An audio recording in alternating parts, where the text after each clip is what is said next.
with controversy surrounding a star and more. This is Pro Wrestling Central. My name is John, and you're watching the Wrestling Report.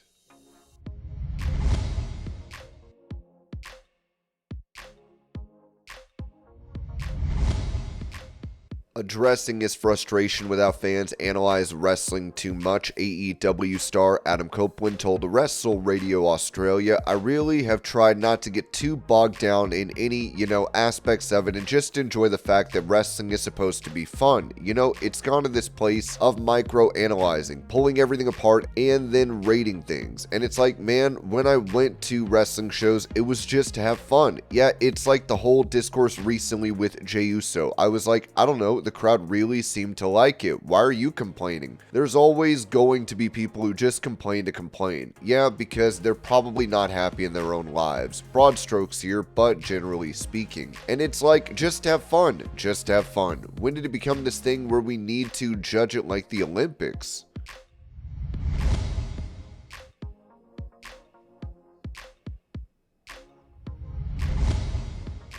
Explaining what fans can expect to see on WWE LFG, one of the coaches, Mickie James, told Going Ringside it's not just a competition between the 16 future greats, where, only 2 of them will get a contract to then go on to NXT television. The rest of them, I don't know. Who knows when you'll see them again? But it's a competition between them, and it's also a competition between the coaches, because we're competing too. There can only be one coach that kind of wins, who's done the best with their team throughout the show, and one of us will get a brand new championship, which I've already put it out there. I've been hoping for a 7th championship for a very, very long time, so I kind of feel like it's coming my way. I already have a shiny place to put it, so I'm very stoked about that.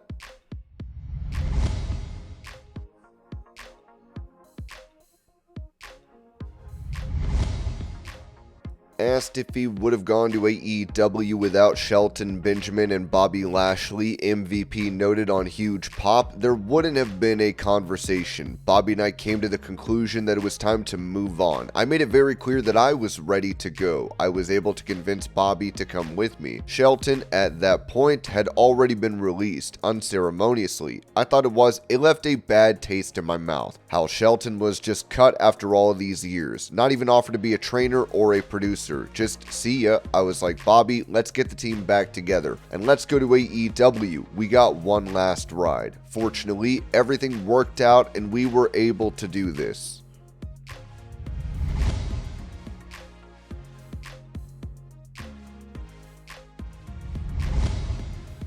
When it comes to former TNA wrestling star Josh Alexander's future in pro wrestling, Dave Meltzer said this on Wrestling Observer Radio. His TNA contract is up, and obviously he was going to go to AEW or WWE. And it looks like AEW. I do know 2 things. Number 1, he has decided where he was going, and number 2, it was to whoever the highest bidder was for him. Providing the best for his family was key, and somebody offered a better deal than the other, and that's the one he took.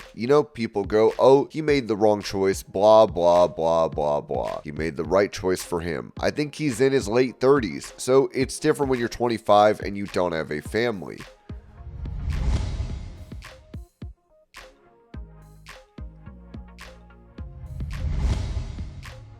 Going over a change to the SmackDown creative team, Ringside News wrote that WWE is making major moves behind the scenes, and this time it's all about the creative direction of Friday Night SmackDown. Just ahead of WrestleMania 41, WWE has officially shaken up its writing team, and it involves a familiar face returning to a top position. According to PW Insider, WWE Hall of Famer Road Dogg Brian James has been appointed as the new co-lead writer for SmackDown. WWE Hall of Famer Road Dogg Brian James has been named the new co-lead writer for the SmackDown brand. PWInsider.com can exclusively confirm Road Dogg joins John Swikata in heading the creative team for the brand. This move reunites James with the Blue brand, where he previously served as head writer in 2017. John Swikata had been handling lead writing duties for SmackDown since his promotion in late 2024 after Ryan Callahan's departure, while Swikata has largely remained behind the behind the scenes, sources had credited him with the creative direction that shaped SmackDown over the past several months. Now, with Road Dogg stepping into the co-lead role, the show's creative vision could see some adjustments moving forward. James has never been shy about his views on WWE's booking philosophy. In 2023, he made headlines for defending WWE's 50-50 booking, saying wins and losses don't matter. With him now sharing writing responsibilities for SmackDown, it remains to be seen how that perspective will influence storylines heading into WrestleMania season. WWE's decision to bring Road Dogg back into a prominent creative role right before its biggest event of the year signals that the company wants strong leadership heading into the WrestleMania 41 Premium Live event. Whether this change brings fresh energy to the show or stays the course with what's been working will be something to watch in the coming weeks.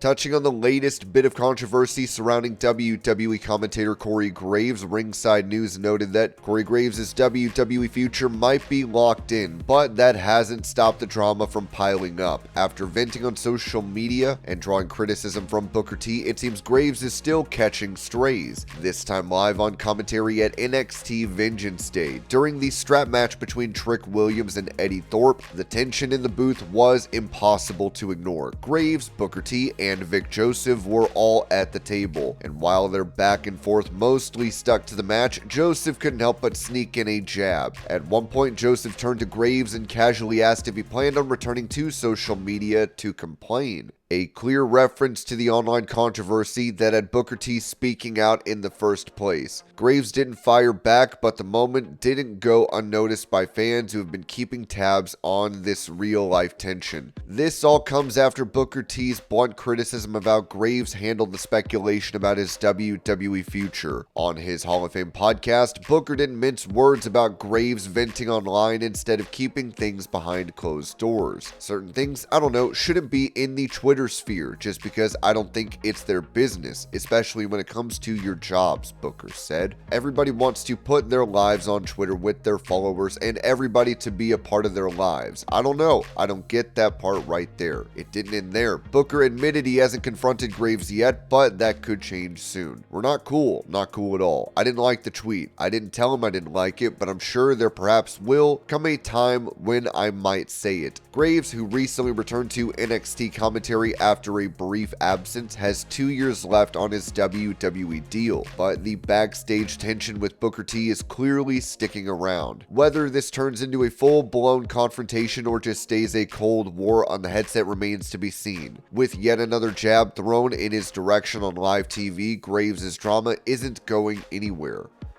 And this was your pro wrestling news update. I hope you're all having a great day. Thank you so much for watching, and I will see y'all later.